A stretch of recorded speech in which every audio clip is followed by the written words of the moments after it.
কাজে তাদের বিচারের ব্যাপারে বাংলাদেশ জাতীয়তাবাদী দল সবসময়ই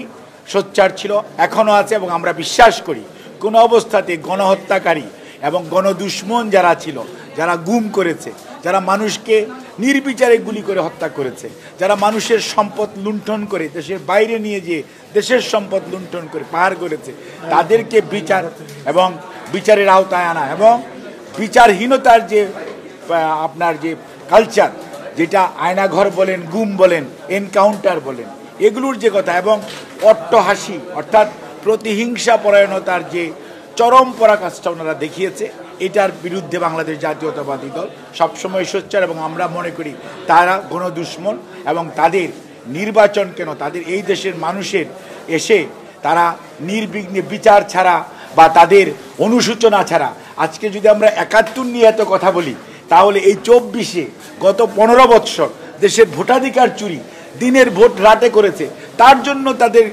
অনুশোচনা হবে না, এটা তো হতে পারে না। কাজে দে নিড টু মানে আপনার কি বলে যে আনকন্ডিশনালি জনগণের কাছে ক্ষমা চাইতে হবে, যেটা জনগণ সিদ্ধান্ত নেবে ক্ষমা করবে কি করবে না। দেশের মিডিয়ায় আমরা দেখেছি যে আওয়ামী লীগকে নিষিদ্ধ করা হয়েছে, যদিও এই ব্যাপারে বাংলাদেশ জাতীয়তাবাদী দল বলেছিল যে নিষিদ্ধের বিষয়টা কাকে গ্রহণ করবে বা করবে না এটা জনগণের বিষয়, এটা কোনো অবস্থাতেই আইন আদালত অথবা সরকারি সিদ্ধান্তে যে করার যে প্রক্রিয়া, এটার সাথে বিএনপি কিন্তু সবসময় দ্বিমত পোষণ করেছে। বিএনপি বলেছিল জনগণ সিদ্ধান্ত নেবে কারা অন্যায় অত্যাচার করেছে। তবে বিএনপি সবসময় একটা কথা আমরা বলছি, সেটা হচ্ছে গৌজুয়ার এই গণহত্যাকারী এবং এটার যারা আদেশ দিয়েছে তাদেরকে আইনের আওতায় এনে যথাযথ বিচার করা, এবং সেটি সাবেক প্রধানমন্ত্রী হোক, ওনার দলের বড় বড় নেতারা হোক, অথবা দলের অন্যান্য যে কর্মীরা আছে যারা এগুলোর সাথে, এবং সরকারি কর্মকর্তা কর্মচারী যারা অতি উৎসাহী হয়ে বিভিন্ন বাহিনীর লোক এবং অনেক সংস্থার লোক, সর্বোপরি আপনার প্রশাসন দেখেন, বিচারালয় দেখেন, অনেকে ওয়ান স্টেপ এহেড, তারা অতিরিক্ত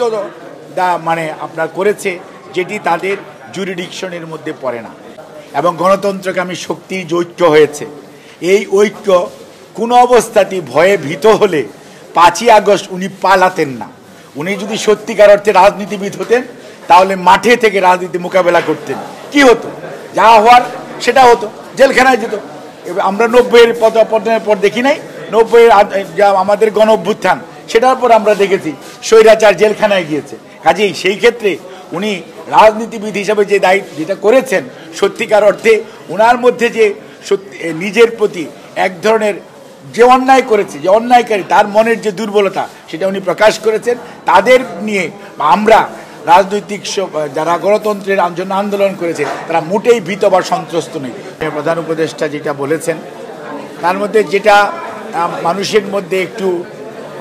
ইভেন আমার মধ্যেও এক ধরনের প্রশ্নবোধক চিহ্ন হয়েছে যে বাংলা